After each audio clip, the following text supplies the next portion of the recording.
بسم اللہ الرحمن الرحیم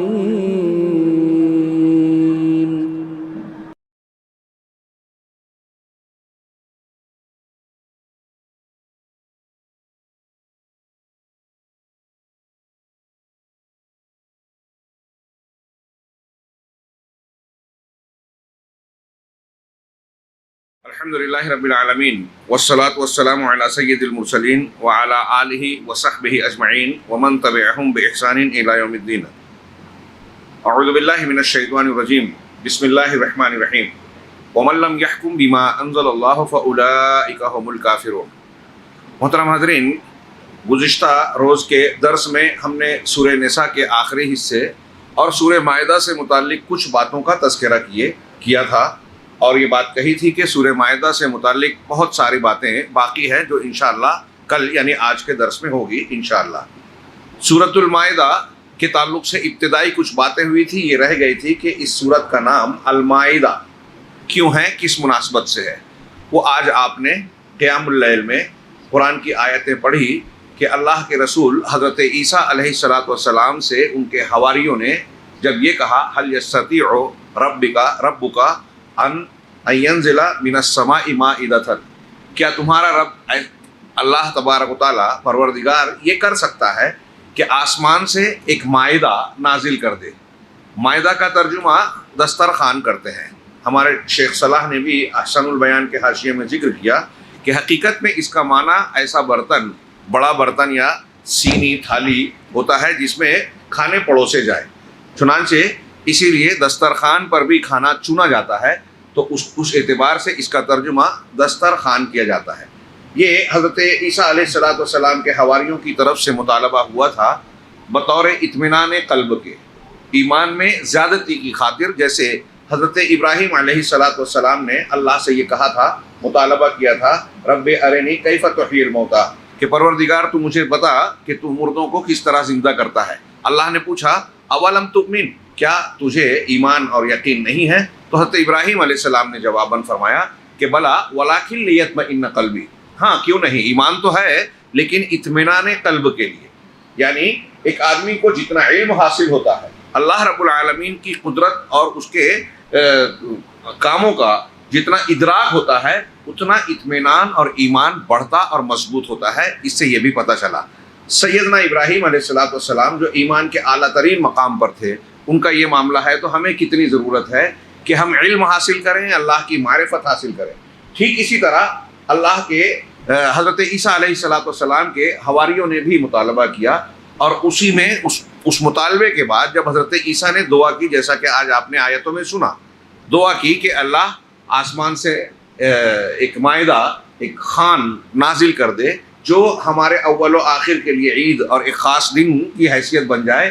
تو اللہ کی طرف سے عہد و پیمان کیا گیا، وعدہ لیا گیا کہ اگر مائدہ اتارا گیا تو پھر اس کا پاس و لحاظ کرنا ہوگا، اور اگر جو نہیں کرے گا تو آپ نے آیت سنی کہ میں اسے ایسا عذاب دوں گا، لأعذبنہ عذابا لا اعذبہ احد من العالمین، کہ میں اسے ایسا عذاب دوں گا کہ پھر اس کے بعد پوری دنیا کے اندر عالمین میں کسی اور کو ویسا عذاب نہ دوں گا. یہ اللہ رب العالمین سے اگر کوئی اسپیشل چیزوں کا مطالبہ کیا جاتا ہے تو پھر اس مطالبے کی تکمیل پر اس کی شرط اور عہد و پیمان پورا کرنا ہوگا. کل کے درس میں یہ بات آئی تھی کہ سورہ مائدہ کا محوری اور اساسی مرکزی مضمون جس کے گرد اس کے مضامین گھومتے ہیں وہ ہے عہد و وفا کو پورا کرنا. اس میں بھی عہد و پیمان کا تذکرہ ہوا تھا. میں آج کے درس میں شیخ ربیع کی کچھ باتوں کا تذکرہ کر کے پھر کچھ نکات کو ذکر کروں گا انشاءاللہ. شیخ ربیع نے دوسرا عنوان کل جو ہم نے پڑھا تھا سماحت الاسلام، سماحت الشریعہ، شریعت کی سہولت، آسانی، نرمی، کہ ہم کو اور آپ کو کیسی سہولیات دی ہے. اس سلسلے میں یہ بتایا تھا کہ کھانے پینے کی جن چیزوں کو حرام کیا اس میں موقع سے کچھ استثناء بھی کیا کہ اگر آپ کی ضرورت ہے تو اللہ تبارک و تعالیٰ نے احکامات میں تخفیف کی کہ جو حرام ہے جان بچانے کے لیے بقدر ضرورت اسے کھایا جا سکتا ہے. ایسے ہی وضو اور غسل کے سلسلے میں شدت ہو، تنگی ہو تو آپ تیمم کر سکتے ہیں، جو ہر جگہ مٹی کی شکل میں انسان کو میسر ہوتی ہے. اسی طریقے سے شریعت اسلامیہ میں یہ ایک قاعدہ ہے، شیخ عبد الرحمن بن ناصر السعدی نے اس پر خاص بحث کی. روزے اور اس کے احکامات کو سورہ بقرہ میں جہاں اللہ تبارک و تعالیٰ نے بیان کیا وہاں بھی کہا. جیسے یہاں کہا تھا ما یرید اللہ لیجعل علیکم من حرج، جو کل ہم نے پڑھا کہ اللہ تمہارے اوپر کوئی حرج اور تنگی نہیں کرنا چاہتا. ایسے ہی روزے کے احکامات کے ضمن میں کہا تھا کہ یرید اللہ بکم الیسر ولا یرید بکم العسر، اللہ تم سے آسانی چاہتا ہے، مشکل نہیں چاہتا. یہ اللہ رب العالمین کا احسان و کرم ہے کہ آپ دیکھیے کہ اول تو جن چیزوں کا حکم ہمیں اور آپ کو دیا گیا ہے اس میں خود اللہ تبارک و تعالیٰ نے استطاعت کا، انسانی طاقت کا بھرپور لحاظ رکھا. اور پھر اگر اس معاملے میں بھی ہمیں کوئی عذر پیش آ جائے تو مزید چھوٹ دی جاتی ہے. آپ شریعت اسلامیہ کی یہ جو خوبی ہے یہ آپ دنیا کے کسی دین اور مذہب میں نہیں پائیں گے. نماز ہو، روزہ ہو، طہارت کا معاملہ ہو، زکوٰۃ کا معاملہ ہو، جہاں آپ کو کوئی حکم دیا گیا وہاں کوئی عذر آیا آپ کو چھوٹ مل گئی. جہاں آپ کو کسی چیز سے روکا گیا ہے وہاں کوئی تنگی پریشانی آ گئی وہاں بھی چھوٹ مل گئی. جیسے کہ آپ یہ حرام کھانوں کے سلسلے میں کل پڑھ چکے ہیں، سن چکے ہیں. یہ بہت بڑی خوبی ہے، معمولی بات نہیں ہے، اس پر اور غور کیجئے گا. ہاں، صلاۃ خوف کا کل ذکر ہوا. نماز آپ پوری نہیں پڑھ سکتے، مسافر ہیں، کم کر دی. جنگ کی حالت ہے اور سہولت دے دی. نماز کھڑے ہو کے نہیں پڑھ سکتے، بیٹھ کر پڑھیں. بیٹھ کر نہیں، اشارے سے پڑھیں. ہاں، سطر پوشی ضروری ہے، کپڑا نہیں ہے، مجبور ہیں تو برہنہ بھی پڑھ سکتے ہیں. ہاں، صرف سطر پوشی ہو جائے یہی کافی ہے. یہ اس طریقے سے جو سہولیات دی گئی ہیں یہ اسلام کی نرمی ہے، سہولت ہے، یہ اللہ رب العالمین کا احسان و کرم ہے. دوسرا عنوان جو شیخ نے قائم کیا، اخلاق الیہود و سبب تسلطہم علی المسلمین. ان آیتوں میں سورہ مائدہ کے مضامین میں اور دوسرے مقامات پر بھی یہ معلوم پڑ سکتا ہے کہ یہود کا اخلاق کیا تھا اور ان کی بد اخلاقی اور برے انجام کے باوجود آج کے موجودہ تاریخ میں، موجودہ حالات میں، عالمی منظرنامے میں ہم دیکھ رہے ہیں کہ مسلمانوں پر یہ یہود مسلط ہیں. اور ایک یہودی اگر یہ دعویٰ کرتا ہے کہ دنیا ہماری مٹھی میں ہے تو وہ غلط نہیں ہے. ہاں، میڈیا ان کے ہاتھ میں، اقتصادیات ان کے ہاتھ میں، مختلف قسم کے نظریات، سیکولرزم، سوشلزم، فلاں فرائڈ کا نظریہ، یہ دنیا میں جو پھیلا ہوا ہے سب یہودیوں کی ایجاد. اقوام متحدہ اور ان کے ڈھکوسلے یہودیوں کا نظام، سودی بینکنگ نظام یہودیوں کا پیدا کیا ہوا.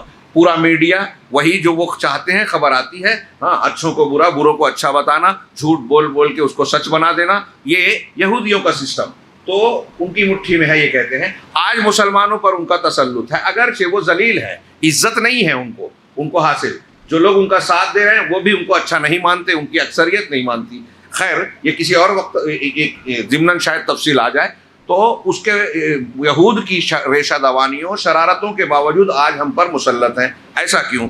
شیخ نے اس ضمن میں بیان کیا کہ کچھ آیتوں نے، سورہ مائدہ کی آیتوں نے یہودیوں کے اخلاق کو بیان کیا ہے کہ وہ اپنے پیغمبر خود حضرت موسیٰ علیہ السلام کے ساتھ، نبی کے ساتھ جبکہ وہ موجود ہیں، ان کے ساتھ کیا تعامل، معاملہ اور برتاؤ تھا. کہا لما فرض اللہ علیہم الجہاد، جب اللہ نے ان پر جہاد فرض کیا. اپنی آنکھوں سے دیکھ کر آئے تھے. یہ واقعہ اس وقت کا ہے جب فرعون کے پاس سے حضرت موسیٰ بنی اسرائیل کو لے کر آ چکے. بنی اسرائیل ساتھ تھی اور دریا کے آگے پیچھے فرعون، وہ واقعہ گزر چکا جو آگے صورت میں انشاءاللہ سورہ اعراف میں آنے والا ہے. وہاں اپنی آنکھوں سے دیکھا کہ اللہ تبارک و تعالیٰ نے کس طریقے سے موسیٰ علیہ السلام کو پانی پر لاٹھی مارنے کا حکم دیا، راستہ بنا، یہ نکل گئے. فرعون اور آل فرعون آئے اور غرق ہو گئے. اس طرح کی نشانیاں دیکھی تھی. پھر وہاں سے نکلنے کے بعد کہا کہ اب چلو بستی میں مقابلہ کرو، وہاں جس بستی کے لوگ ہیں اللہ فتح دے گا. تو انہوں نے جواب کیا دیا، اذهب قالوا یا موسیٰ ان فیہا قوما جبارین. ارے موسیٰ، اس میں بڑے جبار سرکش لوگ ہیں، مضبوط لوگ ہیں، عمالقہ ہے. وَإِنَّا لَن نَّدْخُلَهَا مَا دَامُوا فِيهَا. ہم جب تک وہ قوم اس میں رہے گی نا تب تک ہم اس شہر میں داخل نہیں ہوں گے. اور پھر یہاں تک کہ پھر ان کو جب اس طرح کا جواب دیا تو انہی کے درمیان کے کچھ اہل علم، اہل ایمان نے ان کو سمجھانے کی کوشش کی مگر انہوں نے مانا نہیں، اکثریت نے. اور جواب آخر میں کیا دیا، فَاذْهَبْ أَنْتَ وَرَبُّكَ فَقَاتِلَا إِنَّهَا هُنَا قَاعِدُونَ. آپ اور آپ کا رب جائیے، جنگ کیجئے، ہم یہاں بیٹھے.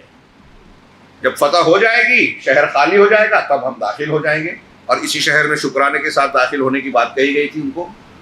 کیسی شرارت تھی آپ یاد کیجئے کہ غزوہ بدر پہلا دو ہجری رمضان جس میں روزہ فرض ہوا، پہلا رمضان تھا مسلمانوں کا، غزوہ بدر پیش آئی، اور جب پتہ چلا کہ ہم قافلے کے پیچھے نکلے تھے لیکن مکہ سے ایک بڑا لشکر ہمارے مقابلے کے لیے آ رہا ہے، تو اللہ کے رسول صلی اللہ علیہ وسلم نے مجلس مشاورت منعقد کی، سوال کیا کہ ہم کیا ہے اشیر علیہ ایھا الناس، کہ لوگوں مجھے مشورہ دیجیے۔ ابوبکر صدیق نے، عمر فاروق نے، مقداد بن اسود نے جو جوابات دیے، بڑے شاندار، مقداد بن اسود کا اور پھر حضرت سعد بن معاذ کا، تو اس میں انہوں نے کہا تھا کہ صحابہ کرام کی طرف سے کہا کہ ہم بنی اسرائیل کی طرح آپ کو جواب نہیں دیں گے کہ آپ اور آپ کا رب جائے لڑے، ہم یہاں بیٹھے ہیں، ہم یہ کہیں گے کہ اللہ کے رسول آپ چلتے جائیے، ہم آپ کے ساتھ ہوں گے، جس سے چاہیں دشمنی کرے، جس سے چاہیں دوستی کرے، ہم آپ کا ساتھ دیں گے، اور اگر آپ کہیں گے کہ برقِ غیمات تک چلیں تو یہ چلنے کو تیار ہے، اگر آپ کہیں گے کہ سمندر میں کود جاؤ تو ہم کودنے کو تیار ہیں۔ یہ دونوں کو ملا کے کہہ رہا ہوں، جو مال آپ ہم سے لے لیں گے اللہ کے رسول، اس مال سے زیادہ ہمیں محبوب ہوگا جو آپ چھوڑ دیں گے، ہمارے لیے آپ کے حکم کی آپ بالکل پرواہ نہ کیجیے۔ یہ انصار سے سننا چاہتے تھے، ان سے بھی یہ جواب ملا۔ یہ اللہ کے رسول صلی اللہ علیہ وسلم کے صحابہ کا طریقہ تھا، نبی کی بات آ گئی مان لیا، اور یہ بنی اسرائیل کا، یہود کا معاملہ تھا کہ نبی کے ساتھ ہیں اور کہہ رہے ہیں کہ آپ اور آپ طرف جائیں لڑے، ہم یہاں بیٹھے ہیں۔ وکم آدو، شیخ نے کہا کہ انہوں نے حضرت موسیٰ علیہ السلام کو کتنی اذیتیں دی، نفسیاتی، ذہنی، جب چاہا کچھ الزام لگا دیا، جب چاہا کوئی مطالبہ کر دیا، جب چاہا مخالفت کی، اور ان کی زندگی میں ہی ان کی مخالفتیں کی۔ اتنا ہی نہیں، صرف حضرت موسیٰ کے ساتھ نہیں بلکہ دیگر انبیاء جو ان کے درمیان مبعوث کیے گئے ان کے ساتھ بھی انہوں نے سرکشیاں کی، بد اخلاقیاں برتی، ان میں سے کئی کو تو قتل تک کر دیا، بہت برا کیا، قتل کیا۔ اور ہمارے یہاں یہود و نصارہ کی مشابہت جب آئے گی تو اب نبی نہیں ہے ہمارے درمیان، لیکن انبیاء کے وارث علماء ہیں، علماء کے ساتھ جو بدسلوکی جو کرتے ہیں اچھے، اور علماء ربانیین کے ساتھ، انسان ہے غلطی ان سے ہوگی، ان کے ساتھ جو بدسلوکی کرتے ہیں وہ یہودیوں کی اس روش پر چلتے ہیں۔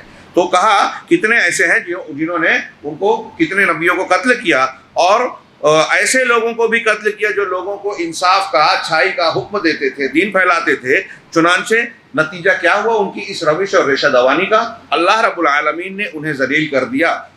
چنانچہ وہ روئے زمین پر اس وقت سے لے کر آج تک یہودیوں کا معاملہ یہ ہے کہ جہاں کہیں بھی رہے وہ ذلت و رسوائی کا ساتھ دیکھتے رہے، ذلت و رسوائی کا سامنا کرتے رہے۔ وَضُرِبَتْ عَلَيْهِمُ الذِّلَّةُ وَالْمَسْكَنَةُ، قرآن کا یہ فرمان ان سے چپکا رہا کہ ان پر ذلت اور مسکنت ان پر ڈال دی گئی۔ اور یہ اللہ کا قانون اور اصول ہے کہ اس طرح کا جو برتاؤ، شرارت، ریشہ دوانی، قرآن حدیث کے ساتھ کھلواڑ کرے گا، اللہ اور رسول کے حکموں کی مخالفت کرے گا، اللہ رب العالمین اسے ذلت دے گا، یہ طے شدہ بات ہے۔ اور یہود، ہم نے کہا غیر المغضوب، مغضوب کا طریقہ ہمیں نہ بتا، تو یہ اللہ بتا رہا ہے کہ دیکھیے مغضوبین کا کیا حال ہے۔ تو کہا یہ قیامت تک ان کا یہی حال ہوگا، سوائے اللہ کے سہارے اور لوگوں کے سہارے سے۔ یہ قرآن میں کہا ہے اللہ نے کہ لوگوں کے سہارے اور اللہ کے سہارے ان کا کچھ معاملہ چلتا رہے گا۔ اور اگر لوگوں کا سہارا نہیں ہوتا، اور آج کی دنیا میں بھی، ماضی میں بھی نصارہ کی جانب سے جو ان کو امداد، تعاون ملتا رہا ہے اور مل رہا ہے، الگ الگ اختلاف ممالک کے ساتھ، ملک الگ ہے، حالانکہ ایک عیسائی کو غور کیجئے، ایک نصرانی کو، یہ ہمارے لیے ایک عبرت کی چیز ہے، اس کا عقیدہ یہ ہوتا ہے کہ سیدنا مسیح علیہ السلام کو یہود نے سولی پہ چڑھایا۔ ہم مانتے ہیں کہ سولی پہ چڑھانے میں کامیاب نہیں ہوئے، مشابہت میں دوسرے کو چڑھایا اور اللہ نے ان کو آسمان پر اٹھا لیا، لیکن نصارہ تو یہ مانتے ہیں کہ سولی پر چڑھا دیے گئے۔ کس نے چڑھایا؟ یہود نے۔ اس اعتبار سے غور کیجئے کہ نصرانیوں کو کیا یہودیوں سے دوستی کرنی چاہیے کہ نفرت ہونی چاہیے؟ لیکن پوپ پال نے، ویٹیکن سٹی کے جو ان کا کیتھولک چرچ کا جو ہیڈ ہوتا ہے، ان کے فرقے ہیں کیتھولک، ان کا سب سے شدت پسند، اس کا سینٹر ویٹیکن سٹی جو روم میں ہے، اس کو الگ ملک مانا جاتا ہے، سب سے چھوٹا، اور اس کا سربراہ اعلیٰ پوپ کو مانا جاتا ہے۔ یہ پوپ وہی پولیس سے پوپ بنا ہے، وہ سینٹ پال سے۔ تو یہ پوپ جو ہوتا ہے، اس نے اعلان کیا ماضی میں کہ بھائی ہمیں یہود اور یہودیوں سے مصالحت کر لینا چاہیے، اور یہ گناہ معاف کر دینا چاہیے ان کو، خاص طور سے اس تناظر میں کہ ہمارے سامنے اسلام اور مسلمانوں کا چیلنج موجود ہے، ہمارے لوگ جو ہے اسلام قبول کر رہے ہیں، اس سیلاب کو روکنا ہے تو یہودیوں سے ہاتھ ملانا چاہیے، ان کا ساتھ دینا چاہیے، اور مسلمانوں کو توڑنے کے لیے یہودیوں کو بڑھانا چاہیے، استعمال کیا جا رہا ہے۔ یورپ میں یہ لوگ حیران کر کے رکھے تھے اپنے یورپ سے مختلف علاقوں سے نکال کے عربوں کے بیچ میں ایک زمین چھینی گئی، غصب کی برطانیہ نے وعدے کے مطابق، اور پھر اس کا ناپاک وجود 1948 میں اسرائیل کی شکل میں آیا، اور تب سے ان کو مدد مل رہی ہے۔ چنانچہ الگ الگ ملک نصارہ کے یہ ان کی مدد کر رہے ہیں۔ ہاں، لما قامت لہم دولت، لما کیا ہے، ان کی اپنی کوئی حکومت خود سے قائم نہیں رہی، اور نہ ہی ان کو اس کی طاقت حاصل ہوئی کہ وہ سیدھے راستے سے دنیا میں کسی قسم کی قیادت کر سکیں۔ ہاں، چنانچہ وہ عربوں کے سامنے جم گئے، عربوں کے سامنے جم گئے، اور نصارہ نے ان کو استعمال کیا، ایک حکومت ان کی بنا دی، اور ان کو قوت دیتے رہتے ہیں، اور وہ بڑی محنت کرتے ہیں۔ آج ان کو کسی حد تک قوت ضرور ملی ہے، عزت نہیں ملی ہے۔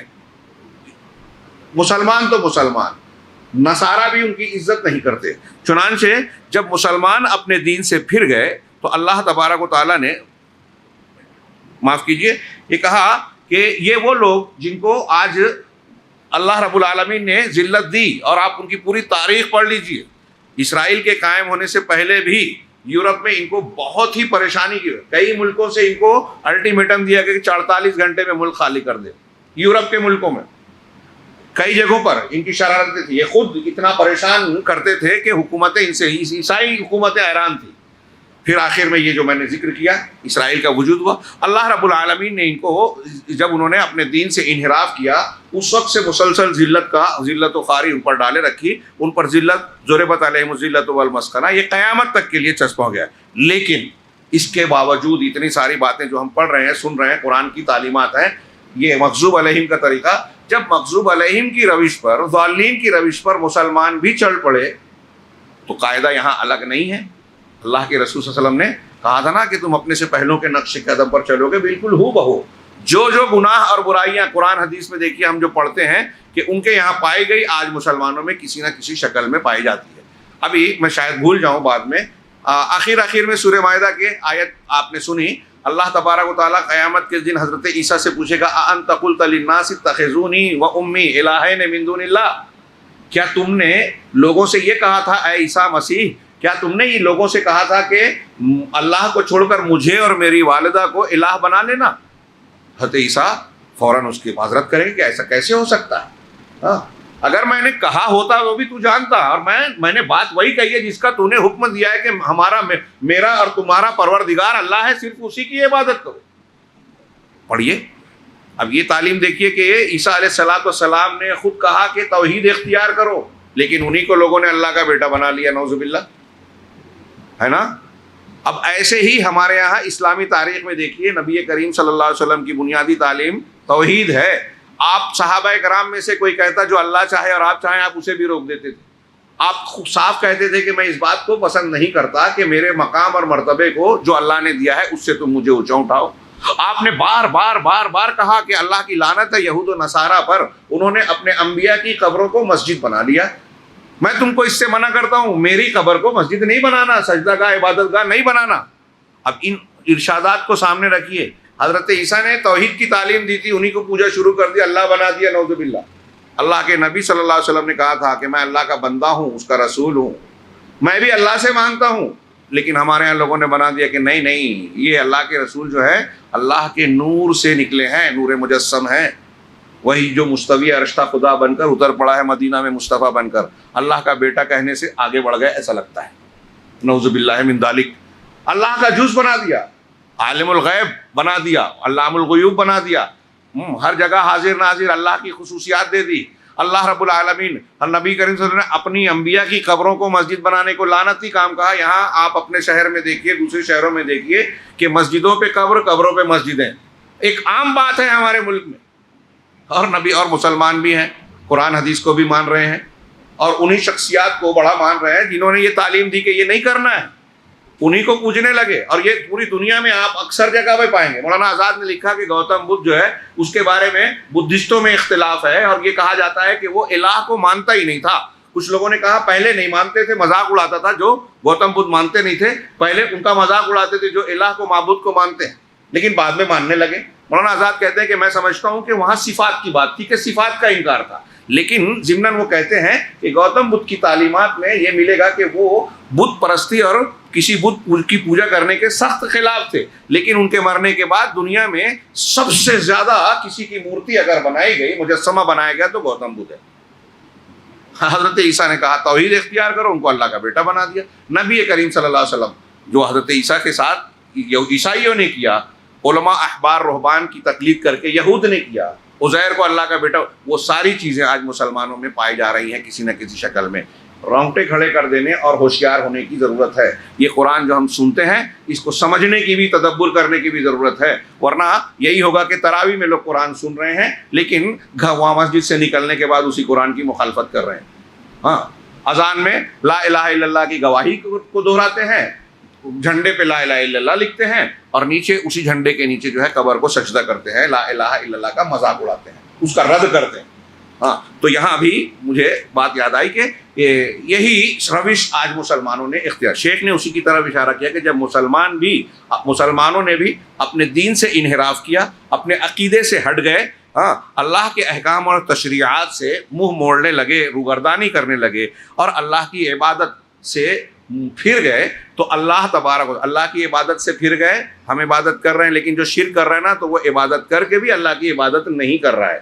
ہاں، تو اللہ رب العالمین نے اس صورتحال کی بنیاد پر مسلمانوں پر ذلت ڈال دی، جو اس وقت تک نہیں نکلے گی جب تک ہم دین کی طرف نہ لوٹیں گے۔ ہاں، چنانچہ نبی کریم صلی اللہ علیہ وسلم نے یہ بھی بتا دیا، یہ بتایا تھا کہ یہ صورتحال آئے گی۔ آپ نے فرمایا، صحیح حدیث ہے مسند احمد وغیرہ میں، اذا تبایعتم بالعینہ، جب تم عینہ کی بے کرنے لگو گے، لین دین سودا۔ یہ عینہ کی بے، عینہ کا میں ایک لفظ میں ترجمہ کروں تو شاید واضح نہ ہو، یہ ایک ہیلے اور بہانے کی لین دین کی بے ہوتی ہے، سودا ہوتا ہے۔ اس کو یوں کہیے، میں ایک مثال دوں کہ مجھے پیسے کی ضرورت ہے، میں آپ کے پاس آیا اور کہتا ہوں کہ 1,00,000 روپیہ مجھے قرض دیجیے۔ آپ کہیں گے کہ میں نے کہا 6 مہینے میں، سال بھر میں لوٹا دوں گا، تو آپ کہیں گے کہ میں اتنی مدت کے لیے تمہیں 1,00,000 دوں تو میرا کیا فائدہ، میں یہی بینک میں رکھوں تو بڑھ کے ملے گا سود کی شکل میں۔ اب ہمارے یہاں لوگ اجر و ثواب کو جائز والا سود جو اللہ دینے والا ہے اس کو تو مانتے ہی نہیں ہے۔ آپ کسی کو نیک مقصد سے، اچھے مقصد سے قرض دیتے ہیں نا، تو ہر روز اتنی رقم دے، صدقہ کرنے کا ثواب ملتا ہے، اور مدت پوری ہونے کے بعد چھوٹ دیتے ہیں تو اس کو ڈبل ثواب ملتا ہے۔ یہ اصلی سود ہے جو جائز ہے اللہ کے اجر کی شکل میں۔ تو بہرحال وہ کہتا ہے کہ میں اگر 1,00,000 دوں، 6 مہینہ، 1 سال، اور پھر گارنٹی نہیں ہے تم دے پاؤ گے کہ نہیں دے پاؤ گے، تو کیوں دوں؟ تو پھر کیا کروں؟ ٹھیک ہے، آپ کا فائدہ کیسے ہوگا؟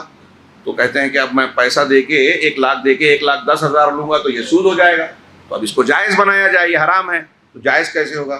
تو کہا فلاں آدمی کی دکان پر چلیں، ہاں بھائی فلاں سامان 1,00,000 کا ہے، آپ مجھے دیجئے، یہ 1,00,000 پکڑیے، اور میں اس چیز کو لے کے سامان کو بولتا ہوں کہ یہ میں نے آپ کو 1,10,000 کا دے دیا، چاہیے اسے پیسہ قرضہ، سامان لے کے میں اس کو 1,00,000 کا سامان لے کے 1,10,000 میں دے رہا ہوں، 6 مہینے بعد 1,10 دینا۔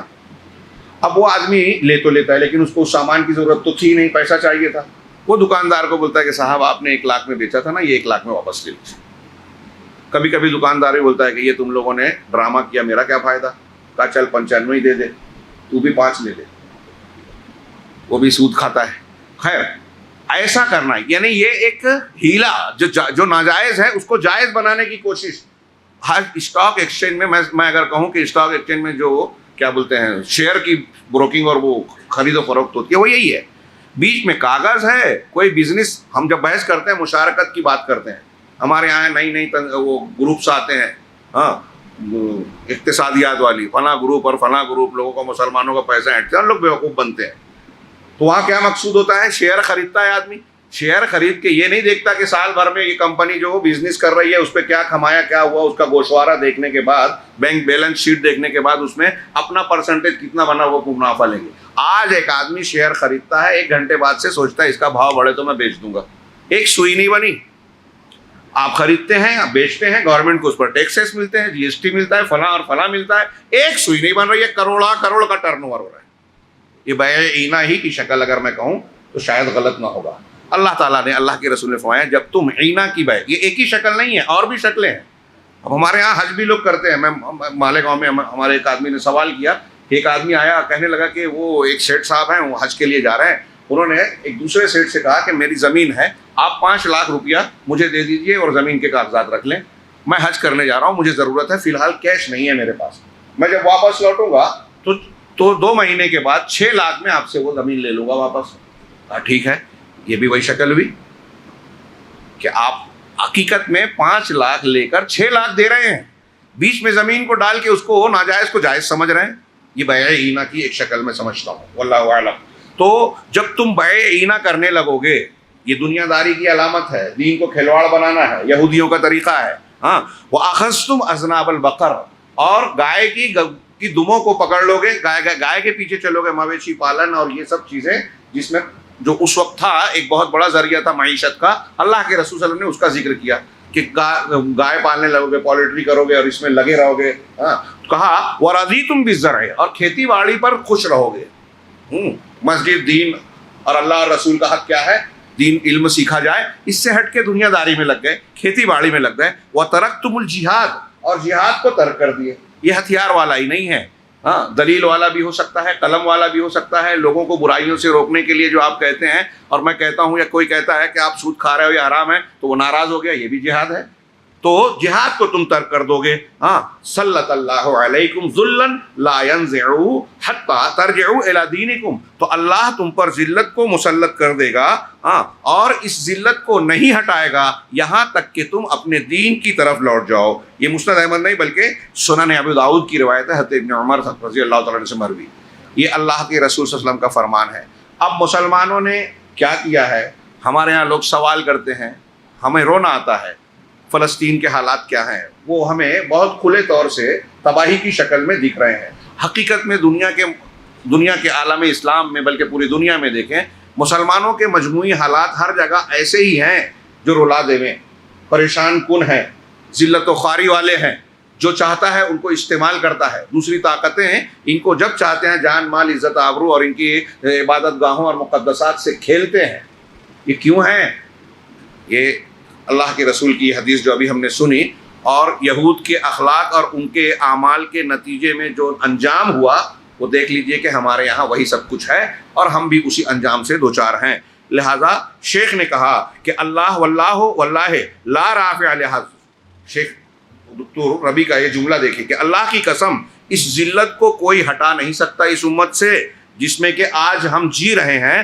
یہود, نصارہ اور بت پرستوں کے تسلط کے تحت, ہاں, ان کی مختلف قسمیں ہمارے اوپر جو ہے حکومتیں کر رہی ہیں, ہم کو ذلیل خوار بنا رہی ہیں. ہاں, یہ سارے دنیا کے عالم میں, یہاں تک کہ ان ملکوں میں بھی جس میں خود مسلمانوں کا اپنا گھر ہے, ان میں بھی مسلمانوں کی زندگی ذلیل لوگوں کی زندگی جیسی ہے. اتنی بڑی حکومتیں ہیں, سب کچھ ہیں, یہاں بیٹھ کے ہم لوگ تبصرے کرتے ہیں نا, ارے فلسطین میں ہی ہو رہا ہے, کیا کر رہا ہے سعودی عرب, اور صرف وہی ایک مجرم مانا جاتا ہے. سب مجرم ہیں. آپ جب حالات اور کھنگالیں گے تو آپ کو کئی ممالک جن کی آپ تائید کرتے ہیں نا, یہ جو ہمارے یہاں تحریکی حضرات, وہ پتہ چلے گا کہ وہ یہود و نصارہ کا ساتھ دے رہے ہیں. سعودی عرب اور یہ لوگ کچھ کرنا چاہتے ہیں تو ان کے خلاف پہلے یہ کھڑے ہوتے ہیں, اندر سے کھوکھلا کرنے کی کوشش کرتے ہیں. میں نے ابھی ذکر کیا تھا, وہ بات آئے گی کہ اسی سورہ میں غیر اہل کتاب کی عورتوں سے شادی کرنے کی اجازت دی گئی ہے. اب شادی کی اجازت دی گئی ہے تو یہ کیسے ہوگا, کیوں دی گئی ہے, اس کی حکمتیں کیا ہے؟ اہل کتاب کی لڑکی اگر وہ یہودی ہے تو حضرت موسیٰ تک کو, انبیاء کو اور کتابوں کو مان رہی ہے, عیسائی ہے تو حضرت عیسیٰ تک اور انجیل کو بھی مان رہی ہے, اس کو دین سکھانا, قرآن پر لانا, نبی کریم صلی اللہ علیہ وسلم کی نبوت کو منوانا زیادہ آسان ہے. تو وہ آئے گی تو زیادہ امید ہے, اسی لیے یہ راستہ کھولا گیا ہے. لیکن ہمارے ہاں آپ نے خود دین کو سیکھا نہیں, عقیدے منہج پر محنت نہیں کی, اپنے دین کی غیرت کو مٹا دیا اور پھر ایک کتابیہ کو لا رہے ہیں, اور وہ کتابیہ ایک خاص مقصد اور منظم انداز میں ٹرینڈ کر کے آپ کے حرم میں بھیجی جا رہی ہے, اور وہ بھی بادشاہ اور بڑے لوگوں کے گھر میں, تاکہ وہاں گھس کر یہ اپنا کام کرے اور یہاں کی خبریں پہنچائے اور سارے جو ان کی ضروریات ہے, طریقہ کار اختیار کریں. یہ آپ کو عالم اسلام میں نظر آئے گا.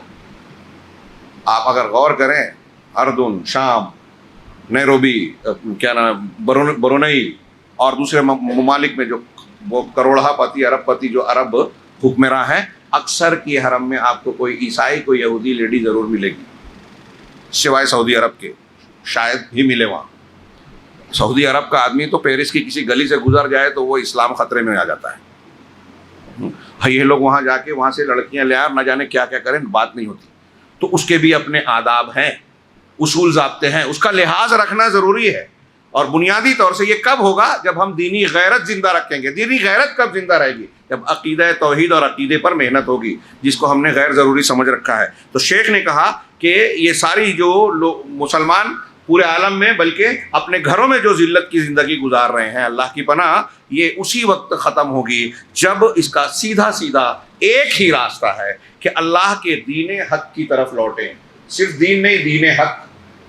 بہت سے لوگ دین کا کام کر رہے ہیں لیکن وہ دین نہیں ہے، دین نما ہے.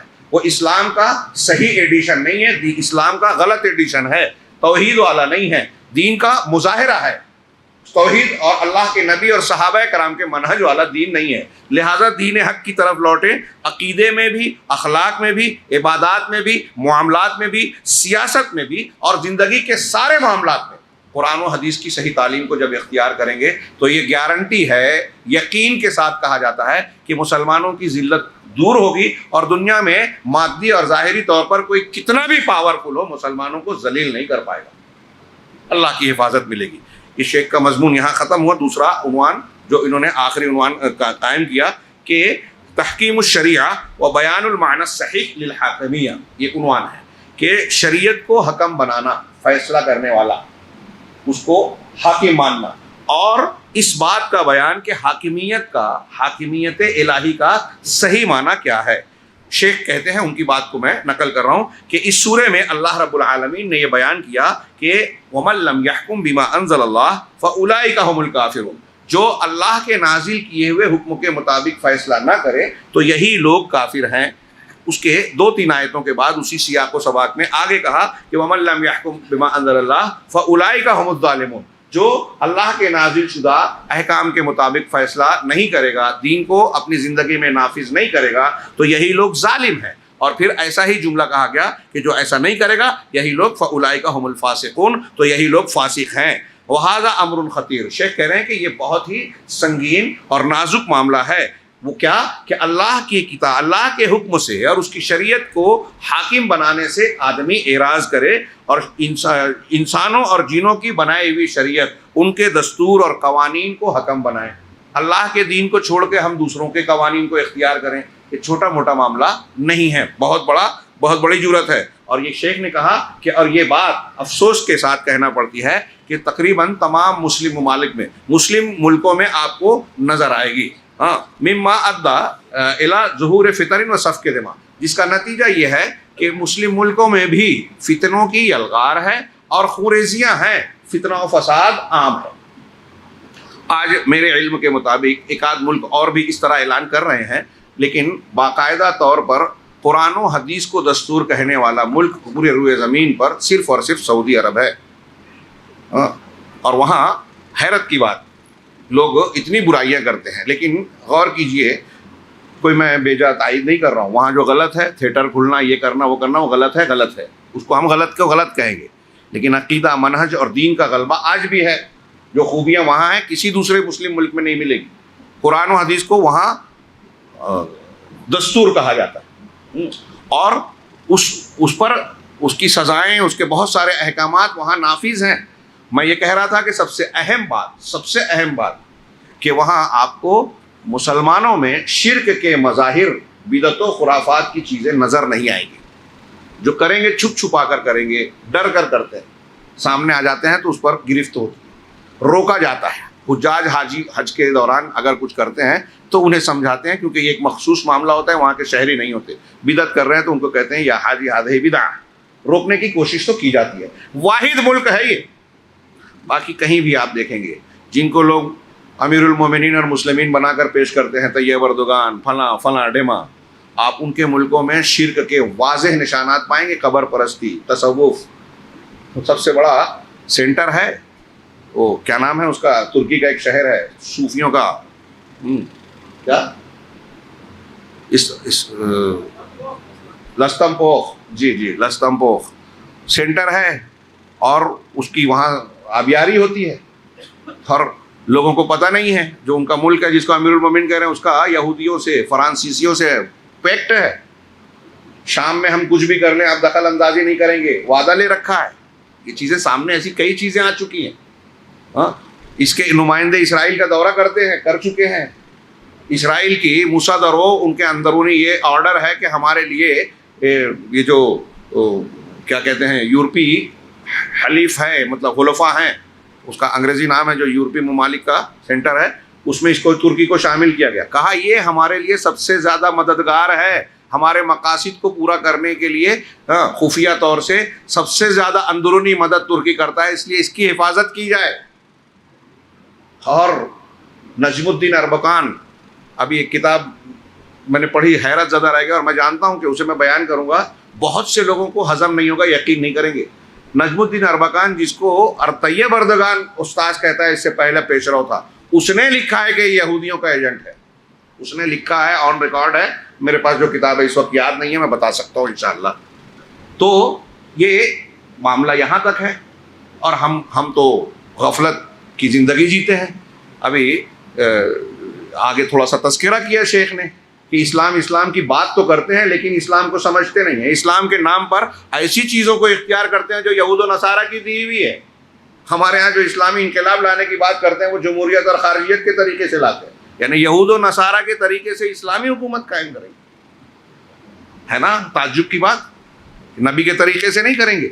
تو بہرحال تھوڑی سی بات پھیل گئی، لیکن یہ عالم اسلام کا کہ جو ٹریجڈیز ہے، عالمیہ ہے، اس کا آپ اس پس منظر میں مطالعہ کیجئے. اور شیخ اسی کی طرف اشارہ کر رہے ہیں کہ یہ احکامات، اللہ کے دین کو حکم نہیں بنایا جب مسلمانوں نے، تو ہر طرف فتنہ فساد ہے، دشمن کا غلبہ ہے، مسلمان ذلیل ہے. چنانچہ مسلمان حکام پر لازم ہے، شیخ کہہ رہے ہیں حکام مسلمین پر لازم ہے کہ وہ اللہ کی طرف پلٹیں اور ان چیزوں کے ذریعے سے فیصلہ کریں جو اللہ نے نازل کیا. اور مسلمان عوام پر، مسلمان معاشروں پر یہ لازم ہے کہ وہ دین حق کی طرف پلٹیں. کیسے پلٹیں گے؟ کیسے پلٹیں گے؟ صحیح دین، صحیح عقیدہ سیکھیں، علماء ربانیین سے یہ بھی پتہ لگائیں کہ کون قرآن و حدیث کا دین سکھانے والا قابل اعتبار عالم ہے. آنکھ بند کر موبائل کھولا اور جو بھی سامنے آ گیا، وہ چاہے قادیانی ہو، چاہے صحابہ کرام کو برا بھلا کہنے والا ہو، چاہے منکر حدیث ہو، چاہے جو ہو، قبول کر لیتے ہیں. ہمارے یہاں ایسا نہیں چلے گا معاملہ. تو عقلی حقیقی دین حق کی طرف پلٹیں، عقیدے میں بھی، عبادات میں بھی، اخلاق میں بھی جو دین حق ہے اس میں سنجیدہ بنے. اور کہہ رہے ہیں کہ اب یہاں شیخ نے جو کہا کہ بعض لوگ ایسے ہیں جو حاکمیت کا، یہ کہتے ہیں نا کہ اللہ تعالیٰ کی حاکمیت ہونی چاہیے. اور سید قطب اور مولانا مودودی صاحب نے لا الہ الا اللہ کی تشریح میں توحید کو سمیٹ کے صرف حاکمیت میں ہی جوڑ دیا اور توحید عبودیت اور اس کو باہر کر دیا. آگے شیخ نے اس کی طرف اشارہ کیا ہے. تو کچھ لوگوں نے حاکمیت کے معنی کو صرف سیاست، اسلام میں جو سیاسی نظام ہے اس تک محدود کر دیا، سمیٹ دیا ہے. چنانچہ لیکن حقیقت کیا ہے؟ لیکن اللہ کی حاکمیت کا معنی اس سے بہت زیادہ وسیع ہے. جیسا کہ اللہ تبارک و تعالیٰ نے حضرت یوسف علیہ السلام سے نقل کرتے ہوئے کہا، جب انہوں نے اپنے قیدی ساتھیوں کو، جب قید خانے میں تھے اور اپنے ساتھیوں کو توحید کی دعوت دیتے ہوئے یہ کہا اور انہیں شرک سے منع کیا، تو کیا کہا آخر میں؟ وہ جو دعوت ہے، کیا بہترین تقریر ہے، پڑھیے، ارباب متفرقون خیر ام اللہ الواحد القہار. شام میں ایک آدمی نے سوال کیا تھا توحید کی دعوت کیسے دیں؟ یہ انبیاء کے طریقے میں دیکھیے، ایک سے ایک انداز اور دلیل ہے. ہاں تو آخر میں انہوں نے کہا تھا ان الحکم الا للہ، کہ حکم، فیصلہ نہیں ہے مگر اللہ کے لیے. لفظی ترجمہ کیا مطلب؟ فیصلہ کرنے کا اختیار محض اللہ کو ہے، حکم صرف اسی کا چلے گا. کائنات بنائی اس نے ہے تو آرڈر کسی اور کا چلے گا کیا؟ نہیں. الا لہ الخلق والامر، قرآن کی آیت ہے کہ اسی کی مخلوق ہے، اسی کا حکم ہے. مخلوق اس کی ہے تو آرڈر بھی، کام بھی، نظام بھی اسی کا چلے گا.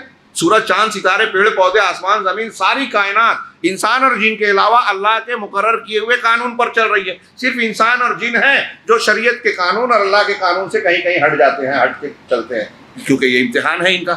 تو اللہ تبارک حضرت یوسف نے کہا کہ حکم صرف اللہ کا ہوگا.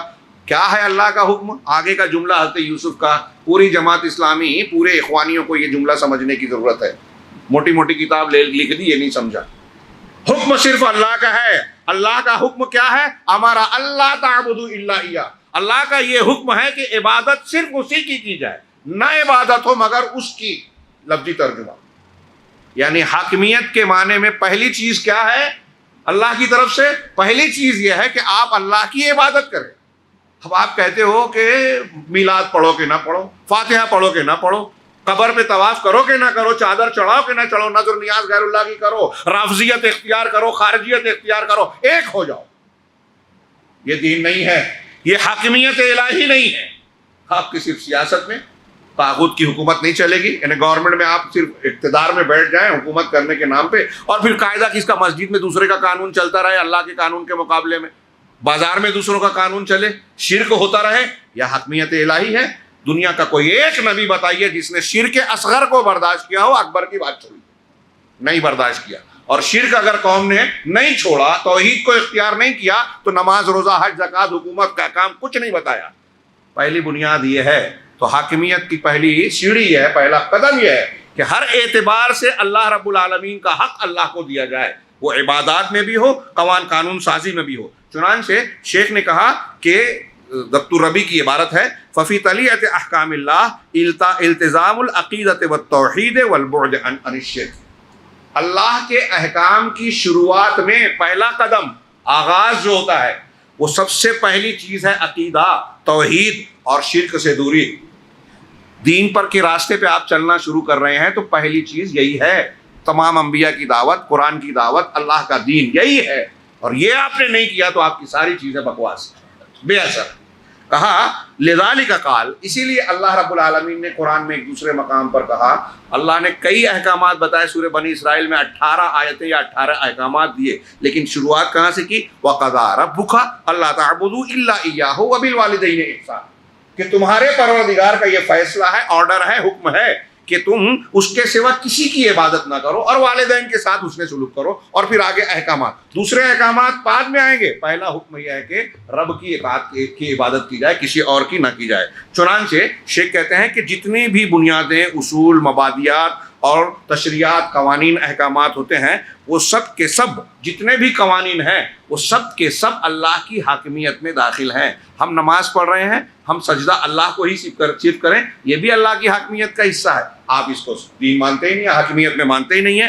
تو ان آیتوں کے اقتضاء کے مطابق جتنے بھی مبادیات ہیں, عبادات ہیں, تشریعات ہیں, سب کے سب حاکمیت الہی کے ضمن میں داخل ہوں گے.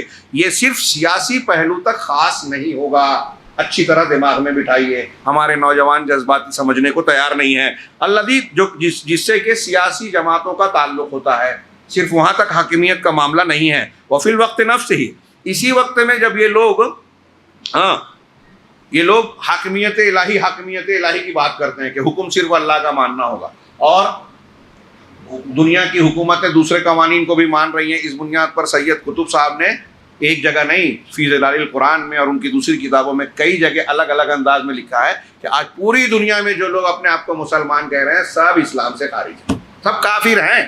اگرچہ ممبر و محراب سے اشہد ان لا الہ الا اللہ, اشہد ان محمد رسول اللہ کا اعلان کر رہے ہیں, لیکن یہ کافر ہیں. یہ معاشرہ جاہلی معاشرہ ہے.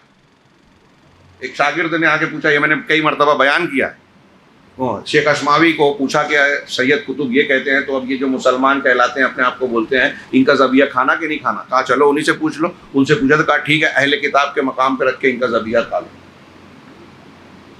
الزام لگایا جاتا ہے کہ محمد عبد الوہاب کو ماننے والے اور پھر سلفی اہل حدیث یہ لوگوں کو کافر کہتے ہیں, یہ لوگ شدت پسند ہیں, یہ ایسے ہیں, یہ ویسے ہیں.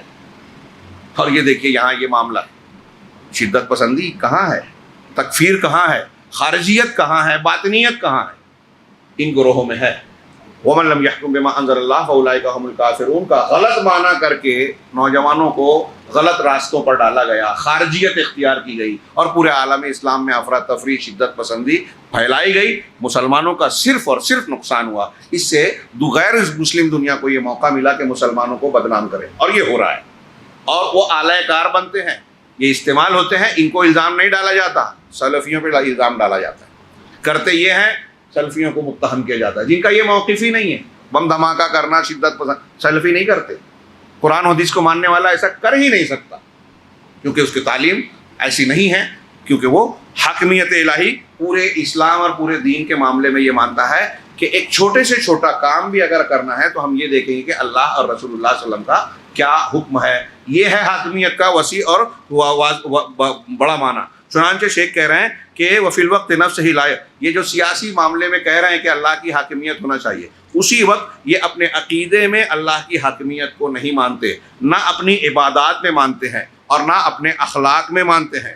داڑھی کی ضرورت نہیں ہے، قرضاوی صاحب کے فتوے اٹھائیے، ایسے ایسے فتوے دیے، لڑکا لڑکی جو ہے ساتھ میں تعلیم حاصل کر سکتے ہیں، اختلاط بغیر بے پردہ رہ سکتے ہیں، داڑھی صاف کر سکتے ہیں، اور اس طرح کے اباحیت والے احکامات، یورپ اور امریکہ کو خوش کرنے والی باتیں جو منکرین حدیث اور ان لوگ یہ تحریکی حضرات کرتے ہیں، یہ دراصل یہ اس بات کا اعلان کرتے ہیں کہ ان معاملات میں ہم اللہ کی حاکمیت کو نہیں مان رہے ہیں، ان کی حاکمیت محدود ہے حکومت کے ایوانوں تک۔ اور انبیاء کرام نے دعوت دی تو شروع کہاں سے کیا؟ توحید سے، پبلک سے کیا، جو کر سکتے تھے۔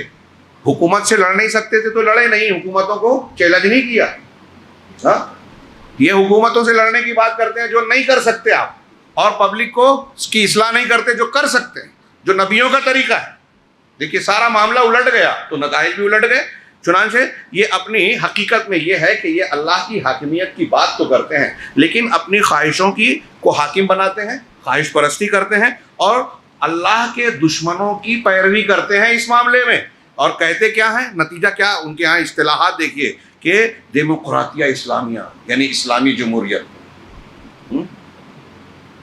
زندہ لاش جیسے بولتے نا، دودھ دینے والا بکرا، ہاں یہ ایسا ہی ہے۔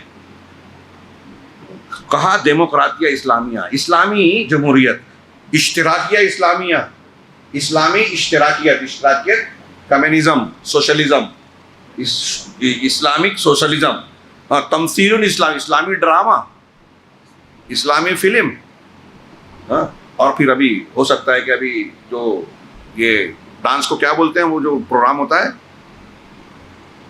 وہ ناچ گانے کا جو پروگرام ہوتا ہے اس کو کیا کہتے ہیں؟ ہاں جی،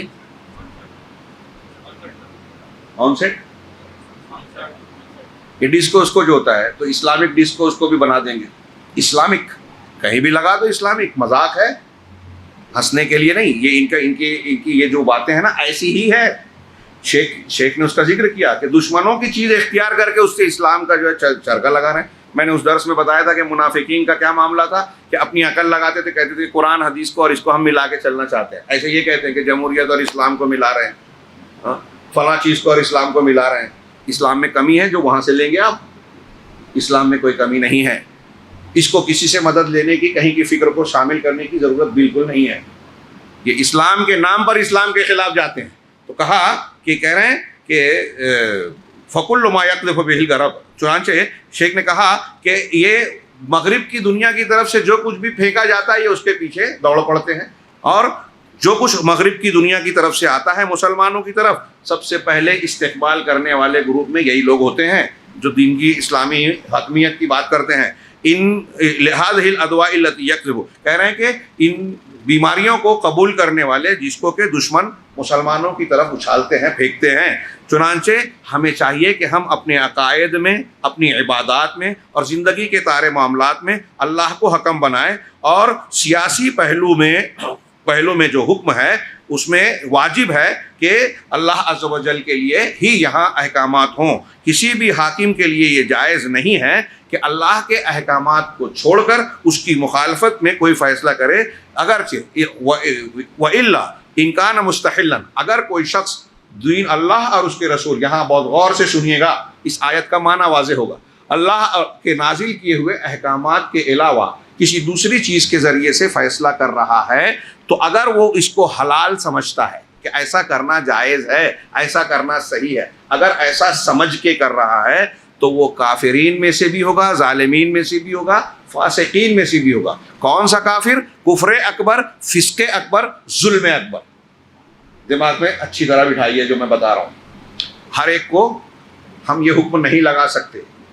ہاں، دوسرا وَإِن كَانَ يُؤْمِنُ بِشَرِيعَةِ اللَّهِ، لیکن اگر کوئی حاکم اللہ کی شریعت کو مانتا ہے، ایمان رکھتا ہے، اور یہ جانتا بھی ہے، عقیدہ یہ رکھتا ہے کہ جو اللہ کا دین ہے، قانون ہے، وہی حق ہے، ہاں، اور انہ ظالم، اور میں جو دوسرا قانون اختیار کر رہا ہوں تو یہ غلط ہے، اور میں اللہ کی طرف سے اس پر سزا کا مستحق ہو سکتا ہوں. اگر وہ ایسا دل میں سمجھ کر اللہ کی شریعت کے خلاف فیصلہ کر رہا ہے تو یہ کفرن دون کفرن، کم درجے کا، چھوٹے درجے کا کفر ہوگا، جیسا کہ یہ تفسیر حبر امہ حضرت ابن عباس رضی اللہ تعالیٰ عنہ سے منقول ہے، ثابت ہے. کچھ لوگ اس کو رد کرنے کی کوشش کرتے ہیں، اس کا بھی جواب اہل علم نے دیا کہ حضرت ابن عباس سے یہ تفسیر بالکل صحیح سندوں سے ثابت ہے اور دوسرے لوگوں سے، اور اس کی مطابقت اس امت کے بڑے بڑے علماء اور ائمہ نے کی ہے، اور اس کی مخالفت خوارج نے کی ہے، اور ان لوگوں نے حضرت ابن عباس کے اس معنی کی مخالفت کی ہے جو خوارج کے طریقے پر، ان کی بدعت پر چل رہے ہیں.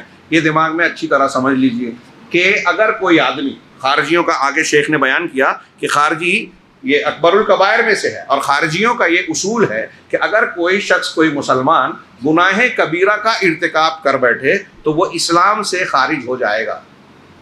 کوئی مسلمان، پھر سے سنیے، گناہ کبیرہ کر لیوے تو اسلام سے خارج ہو جائے گا، وہ مسلمان نہیں رہے گا، کافر ہو جائے گا، اور اسی حالت میں مر گیا تو کبھی بھی جہنم سے نہیں نکلے گا. اسی بنیاد پر انہوں نے کہا کہ حضرت علی، حضرت امیر معاویہ رضی اللہ تعالی عنہما، ان لوگوں نے دو حکم انسانوں میں سے بنائے، جبکہ قرآن کہہ رہا ہے ان الحکم الا للہ، فیصلہ صرف اللہ کا ہے. حضرت یوسف کی دعوت میں بھی آپ نے پڑھا. یہ خارجیوں کا استدلال دیکھیے اور آج کل کی جو جماعت اسلامی، اخوانی، سید قطب وغیرہ کا استدلال دیکھیے، بالکل سیم ہے کہ حکم صرف اللہ کا ہے، اور حضرت علی نے حکم بنا دیا انسان کو تو شرک کیا، کفر کیا، اسلام سے خارج ہو گئے، کافر ہو گئے. ان کو قتل کرنا واجب ہے. بغیر اصول کے ایک مسلمان کو کافر قرار دیا اور اس کی جان کو حلال کیا. عبد الرحمن ابن ملجم جو بڑا دیندار تھا، اس نے حضرت علی کو شہید کیا اور اس پر فخر کرتا تھا.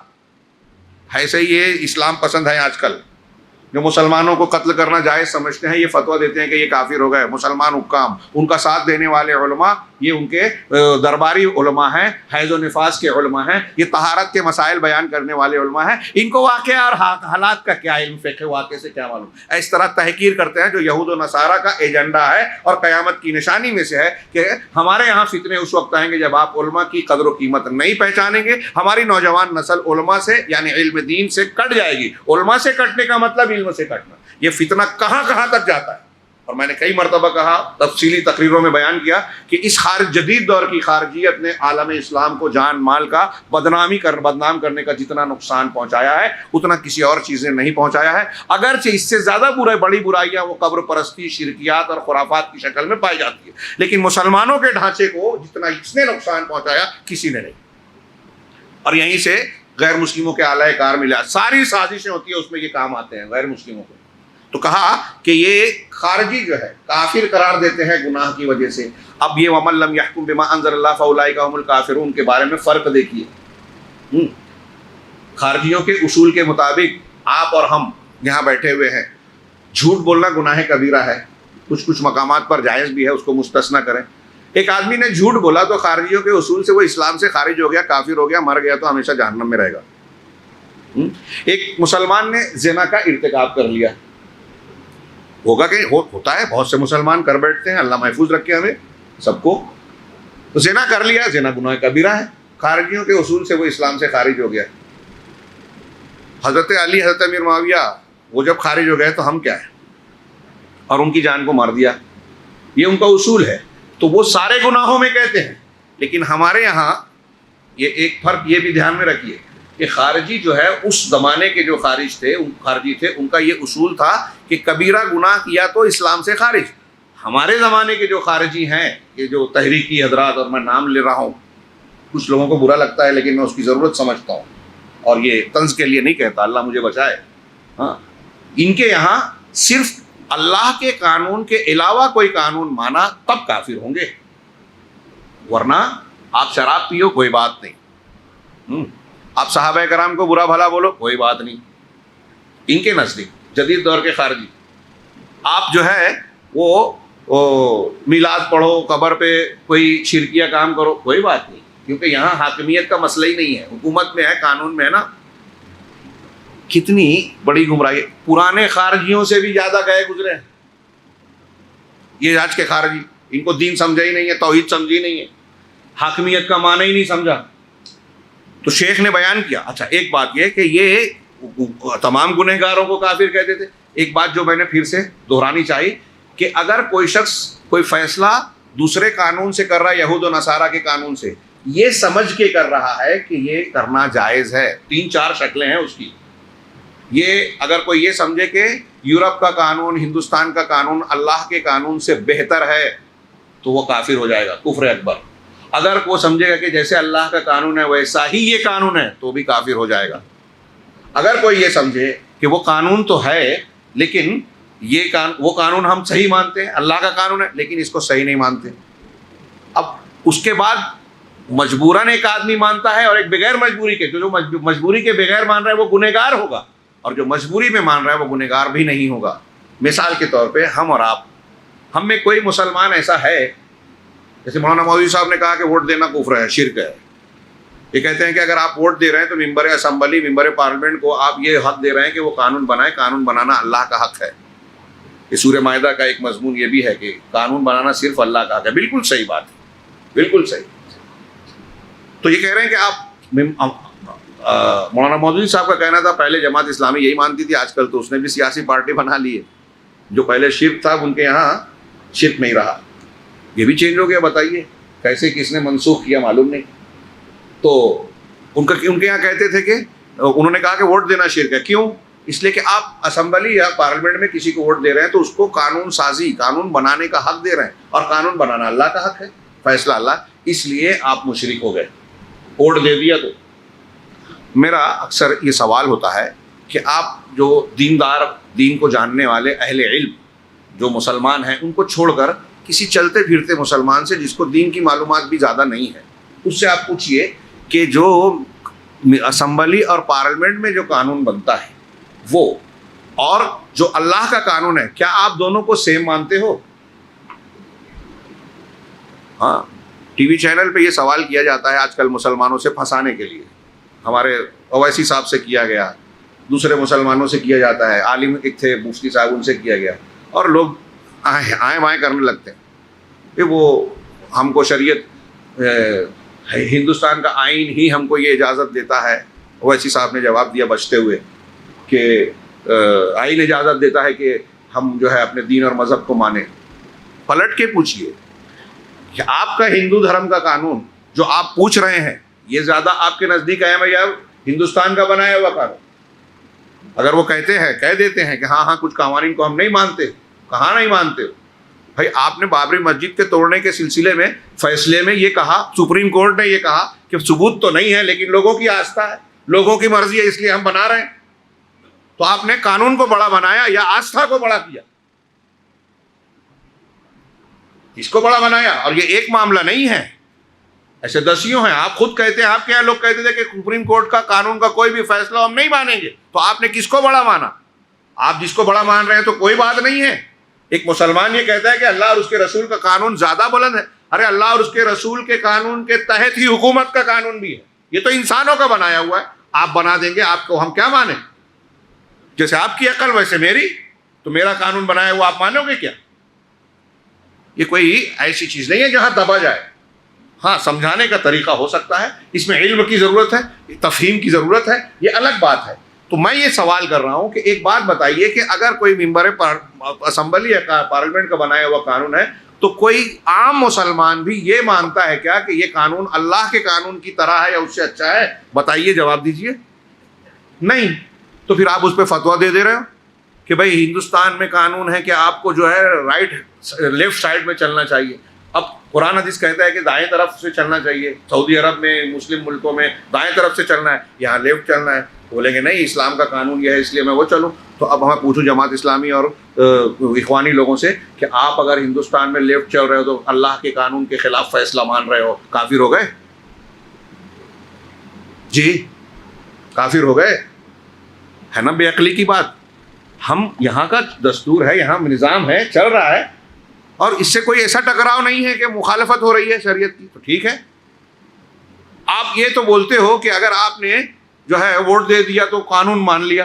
اب انہی کا بنایا ہوا قانون سے آپ جو ہے وہ آدھار کارڈ بنا رہے ہو، جی ایس ٹی بھر رہے ہو، سرکاری نوکری کرتے ہو تو اس میں جو ہے سارے جو ملکوں کے بنائے ہوئے قوانین ہیں اس کا پاس و لحاظ کرتے ہو. تب آپ کافر نہیں ہو رہے ہو، تب آپ طاغوت کی حکومت کے قوانین کو نہیں مان رہے ہو. تو اس کا کوئی فریم اور ڈھانچہ ہونا چاہیے نا. یہ سمجھنے کی ضرورت ہے کہ کہاں ہم مجبور ہیں، کہاں ہماری طاقت ہے، اور کس چیز کو ماننے سے شریعت کے قوانین کی مخالفت ہو رہی ہے یا نہیں ہو رہی ہے۔ ان سب چیزوں کا لحاظ کیا جائے گا۔ اب ایک آدمی ووٹ دے رہا ہے، آج تو غیر مسلم چاہتے ہیں کہ ہمارا ووٹر لسٹ سے نام غائب ہو جائے، ہم ووٹ ہی نہ دیں۔ ابھی بتایا، میں ایک شہر گیا تھا گلبرگہ، تو کہا کہ ایک پارٹی کے لوگوں نے جس دن ووٹنگ تھی اس دن جو ہے 4,500 بریلیوں کو اجمیر شریف بھیج دیا۔ شریف انورٹڈ کاماز میں نہیں بول رہا ہوں، ان کی زبان میں جی، تو بھیج دیا تاکہ ووٹ ہی نہ دے سکے۔ اور جو نوجوان تھے بزرگوں کو ادھر بھیجا، جو نوجوان تھے ان کو گوا بھیجا تاکہ اس دن ووٹ ہی نہ پڑے۔ تو وہ تو چاہتے ہیں ووٹ نہ دیں اور آپ ووٹ سے روک رہے ہو، اور ان کو اگر ہم نے یہ نہ دیا تو ہمارے لیے ہندوستان میں اور بڑا مسئلہ پیدا ہوگا۔ CAA NRC اور یہ نافذ ہو گیا تو آپ ووٹر لسٹ میں رہیں گے نہیں، تو آپ کو یہ ثابت کرنا مشکل ہو جائے گا کہ آپ ہندوستانی ہیں، جا کے جیل میں رہیں۔ دوسرا ملک تو ایکسیپٹ کرے گا نہیں، کسی شیلٹر میں جا کے رہنا پڑے گا۔ خیر، تو شیخ نے کہا کہ یہ لوگ وہ خوارج جو تھے وہ حاکمیت کے مجال میں اور اس کے علاوہ سب میں گناہ کبیرہ کے مرتکب کو کافر قرار دیتے تھے، اور وَيُكَفِّرُونَ بِهَا الْمُسْلِمِينَ مِنَ الْمُسْلِمِينَ، گناہ کبیرہ کرنے والے جو مسلمان ہیں، گنہگار ہیں، انہیں کافر قرار دیتے تھے اور انہیں اسلام کے دائرے سے باہر قرار دیتے تھے۔ لیکن آج کے زمانے کے، یہ شیخ کی عبارت کا ترجمہ کر رہا ہوں، آج کے زمانے کے جو خوارج ہیں وہ صرف حاکمیت کی بنیاد پر لا یکفرون الا بالحاکمیہ، صرف حاکمیت کی بنیاد پر اس معنی میں کافر قرار دیتے ہیں۔ چنانچہ جو غیر اللہ کی طرف دعوت دیتا ہے یا دعا کرتا ہے، جو حلول اور وحدت الوجود کو مانتا ہے، اس کو یہ کافر نہیں بولتے، جبکہ یہ سب سے بڑا کفر اور شرک ہے۔ ہمارے ڈاکٹر اسرار صاحب اس کی تائید کرتے تھے، ہمارے نوجوان پتہ نہیں کیوں کیا بولتے ان کے بارے میں۔ ارے اگر وہ کھلی بدعت اور شرک کی بات کر رہا ہے تو عوام کو اس سے روکنا چاہیے۔ کب کہاں وہ دین میں کوئی ہیر پھیر کر دے اور گمراہ کر دے نہیں کہا جا سکتا۔ جب عقیدے اور منہج کے معاملے میں اس طرح کا کھلا انحراف ہے تو اس کے بارے میں نرمی مت برتیے۔ تو ہمارے یہ جو ہمارے یہاں چھوٹی چھوٹی بات پہ کافر کہتے ہیں یہ لوگ، اگر ووٹ دے دیا کفر کیا، اگر قبر پہ جا کے سجدہ کر دیا اس کو نہیں بولتے، وحدت الوجود والے کو کافر نہیں بولتے۔ شیخ نے بہت اہم پوائنٹ بیان کیا ہے، ھذا عندہم من ائمۃ الاسلام، اور ایسا کرنے والے ان کے نزدیک مسلمانوں کے ائمہ میں سے ہیں۔ مع الاسف الشدید، انتہائی سخت افسوس کی بات ہے کہ جو وحدت الوجود اور اس قسم کی باتوں کو، خرافات کو، شرکیات کو مانتا ہے، اس کو یہ مسلمانوں کا امام کہتے ہیں، مسلمانوں کا پیشوا لیڈر مانتے ہیں، ان کو مسلمان کہتے ہیں، اور حاکمیت کے نام پہ جو ہے علماء کو فتویٰ دیتے ہیں کہ کافر ہو گئے۔ کہہ رہے ہیں والمسلم یلتزم، جبکہ مسلمان اللہ کی شریعت کو کا التزام کرتا ہے اور اس کی حاکمیت کو شریعت کی کلیات اور جزیات میں سب کو مانتا ہے۔ رہے گناہ تو ان میں سے ان میں گناہ جو ہے ان کا کچھ کا معاملہ ایسا ہے کہ بعض گناہ اسلام سے خارج کرتے ہیں، جیسا کہ قرآن و سنت بتاتے ہیں، اور صحابہ اور ائمہ اسلام اسی پر ہیں، اور کچھ گناہ ایسے ہیں جو ملت سے اسلام سے خارج نہیں کرتے، جیسے کچھ اسلام سے خارج نہیں کرتے، اور کچھ ایسے ہیں جو اسلام سے خارج کر دیتے ہیں، جیسے شرک باللہ، اس کے ساتھ کفر کرنا، اور اللہ کے اسلام کے ارکان میں سے کسی رکن کا انکار کر دینا، یا ایمان کے ارکان میں سے کسی رکن کا انکار کرنا، تقدیر کا انکار کرنا، قرآن و حدیث سے ثابت شدہ کسی بھی چیز کو، جیسے عذاب قبر اور کوئی اس طرح کی چیزیں عقیدے وغیرہ کی یا دین سے ثابت شدہ، اس کا انکار کرنا۔ نماز فرض ہے، کوئی بولے میں نماز کو فرض نہیں مانتا، زنا حرام ہے، کوئی کہے کہ میں زنا کو حرام نہیں مانتا۔ ایسے حلال حرام جو واضح ہے، اگر اس کا کوئی کھلا انکار کرے تو وہ کافر ہوگا۔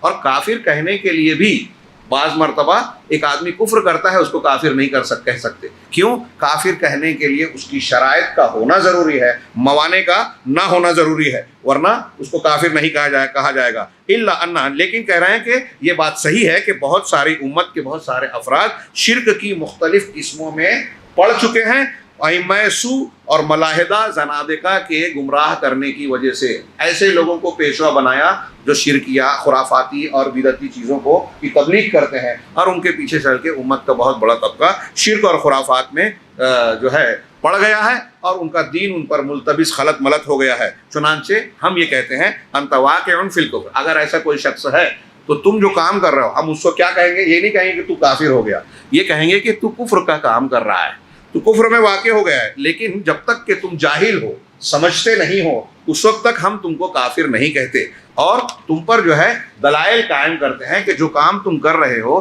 یہ کفر والا کام ہے. اللہ کی کتاب اور رسول کی سنت صلی اللہ علیہ وسلم، رسول کی سنت کی روشنی میں ہم بتائیں گے کہ یہ کفر کا کام ہے. یہ کہ آپ غیر اللہ کو پکار رہے ہو، دوسروں سے دعا کر رہے ہو، یہ گمراہی ہے، کفر ہے، شرک ہے. قرآن کہتا ہے ومن اضل ممن يدعو من دون اللہ، اس شخص سے بڑا گمراہ کون ہوگا جو اللہ کے سوا کسی اور سے دعا مانگتا ہے. اور ایسی اور دلیلیں، فصل لربک وانحر، اللہ کہتا ہے کہ اپنے رب کے لیے نماز پڑھو اور قربانی کرو. اس کا مطلب رب کے علاوہ کے لیے جیسے نماز نہیں پڑھی جائے گی ویسے قربانی بھی نہیں کی جائے گی. کل اور بھی آیتیں ہیں، اللہ انہوں نے ایک آیت اور پیش کی، کل ان صلاتی و نسکی و محیای و مماتی للہ رب العالمین لا شریک لہ وبذلک امرت وانا اول المسلمین. کہہ رہے ہیں یہ اہل سنت والجماعت کا منہج ہے ہاں کہ جاہل آدمی جو اسلام کی شریعت کو نہیں جانتا وہ کفر کا ارتکاب کرنے کی شکل میں معذور ہے، اسے فوراً کافر ہونے کا فتویٰ نہیں دیا جائے گا یہاں تک کہ اللہ کی کتاب اور سنت رسول سے اس پر حجت قائم کر دی جائے. یہ شیخ کے وہ ہوئے اور وقت زیادہ ہو گیا ہے، لہذا جو اس کے مضامین کے تعلق سے میں نے اشارہ کیا تھا کہ اس میں مسلمانوں کی جو قوانین کا مقصد ہے 5 چیزوں کی حفاظت، آپ مطالعہ کیجئے تو آیت محاربہ ہے انما جزاء الذین یحاربون اللہ ورسولہ ان یقتلوا او یصلبوا او ينفوا من الارض، کہ جو لوگ اللہ اور ویسعون فی الارض فسادا، چھوٹ گیا بیچ میں، کہ جو لوگ اللہ اور اس کے رسول سے جنگ کرتے ہیں اور زمین میں فساد پھیلاتے ہیں تو ان کو سولی دی جائے گی، ان کو سختی سے قتل کیا جائے گا، سولی دی جائے گی، زمین سے جلا وطن کیا جائے گا. اس کو آیت محاربہ کہتے ہیں. دہشت گردوں، لٹیروں کی یہ سزا بتائی گئی ہے اور اس میں حاکم اپنے اعتبار سے سزا کرے گا. یہ سزا ہے. اس میں چور کی سزا ہے کہ والسارق والسارقۃ فاقطعوا ایدیہما، آج کی تراویح میں پڑھی گئی کہ چور چورنی کا ہاتھ کاٹ دو. اس سزا کے ذریعے سے، حدود کے ذریعے سے لوگوں کے مال کی حفاظت کی گئی. اس میں شادی بیاہ اہل کتاب سے شادی کریں جو ان میں ایمان والی ہو یا مومنہ محسنہ عورتوں سے کیا جائے، اس کی شرائط پابندیاں بیان کی کہ ان کا مہر ادا کیا جائے، چوری چھپے دوستی نہ کی جائے، زنا کے ساتھ ان سے تعلق نہ بنایا جائے، بلکہ شرعی طریقے سے، سماجی اعتبار سے، شریفانہ انداز میں اسلامی تعلیم سے نکاح کر کے اور ان کا مہر دے کر تو حق بھی ادا کیا جائے اور یہ ایفائے عہد کے ساتھ پاکیزگی کی زندگی اختیار کیا جائے. اس سے خاندان بھی بنتا ہے اور اس میں گویا عزتوں کی حفاظت ہے، عزت و آبرو محفوظ رہتی ہے اور جائز طریقے سے بیماریوں کا، بے راہ روی کا دروازہ بند ہوتا ہے. جنسی بیماریاں، نفسیاتی بیماریاں، اولاد الزنا، گھروں کا ٹوٹنا جو آج یورپ امریکہ میں ہے اور ہندوستان میں بھی ہو رہا ہے اور اولڈ ایج ہومز بن رہے ہیں، ان کا راستہ بند ہوتا ہے ان تعلیمات کو اختیار کر کے. اسی طریقے سے اس سورے کے اندر جو ہے وہ جو ہے عقل کی حفاظت کے لیے جو تعلیم دی گئی ہے، یہ آخری بات، عقل کی حفاظت، 5 چیزوں کی حفاظت نا، جان، مال، عزت و آبرو، عقل اور دین مذہب. ارتداد کی سزا ہے وہ دین کی، مذہبی تحفظ کی بات ہے. یہ آخری بات پیش کر دوں کہ عقل اور صحت کی عزت، صحت کی حفاظت. آج ہی آیت پڑھی گئی کہ یا ایھا الذین آمنوا انما الخمر والمیسر والانصاب والازلام رجس من، الٹا پڑھ دیا میں نے، برابر ہے، والانصاب والازلام رجس من عمل الشیطان. اے ایمان والو کہ شراب اور جوا، انما الخمر والمیسر والانصاب، اور جو تھان ہے، مزارات، مشاہد، نصب، جہاں کسی بت کی قبر کی پوجا کی جاتی ہے، مزارات ہیں، تھان ہے، والازلام، اور پانسے جو قسمت کا حال جاننے کے لیے منحوس ہے یا مسعود ہے، تیر نکالے جاتے تھے یا کوئی اور چیز دیکھی جاتی ہے، تو یہ پانسے جو ہے قسمت جاننے کے، کیا کہتے ہیں، شگون لینے کے، یہ سب کے سب اللہ نے کہا رجس، گندگی ہیں، من عمل الشیطان، شیطانی عمل ہے، فاجتنبوا، ان سے بچو، ان سے بچو. اس آیت کے فوراً بعد اللہ نے کہا انما یرید الشیطان ان یوقع بینکم العداوۃ والبغضاء فی الخمر والمیسر. یہاں جو شراب اور جوا منع کیا گیا، شراب کو نشے کی چیز سے جو منع کیا گیا، عمل شیطان کہا گیا، یہ اس لیے کہ انسان کی عقل کی اور صحت کی حفاظت ہو. اس آیت کے نازل ہونے کے بعد شراب حرام ہوئی اور آپ وہ واقعہ جانتے ہیں کہ صحابہ کرام نے اپنے منہ کی، اپنے جام و صبو کی شراب کو جو ہے بہا دیا، پھینک دیا، توڑ دیا. پھر اس کے بعد اللہ نے کہا کہ شیطان یہ چاہتا ہے کہ شراب اور جوئے کے ذریعے سے تمہارے درمیان نفرت اور عداوت پیدا کرے. علامہ ابن تیمیہ کہتے ہیں کہ یہاں غور کیجئے کہ اللہ نے کہا شیطان چاہتا ہے، انسان نہیں چاہتا. انسان وہ گناہ کرنا چاہتا ہے جس میں لذت ہو، مزہ ہو. لڑائی جھگڑے میں لذت نہیں ہے، تو شیطان لذت والے جھگڑے میں ڈال کر اس گناہ کی طرف لے جاتا ہے جس میں لذت اور مزہ نہیں ہے. اس سے یہ بھی پتہ چلا کہ نفرت اور تعصب، ایک دوسرے سے دشمنی، یہ شراب پینے سے بھی زیادہ نقصان دہ. بڑا گناہ ہے، شراب ام الخبائث ہے، اس کو ایک طریقے سے زیادہ بڑا گناہ کہہ سکتے ہیں، لیکن نتیجے کے اعتبار سے نقصان، اور ہمارے مسلمانوں میں جماعت اہل حدیث سے زیادہ اس کا کس کو تجربہ ہوگا کہ نقصان سے ہم کتنا نقصان اٹھا رہے ہیں اختلاف سے۔ تو اللہ کہہ رہا ہے کہ شیطان چاہتا ہے کہ شراب جوئے کے ذریعے سے تمہارے درمیان بغض اناد پیدا کر دے، اور تم کو اللہ کے ذکر سے دور کر دے۔ پہلی آیت میں ہے اللہ کے ذکر سے اور نماز سے، تو کیا تم اس سے باز آنے والے ہو؟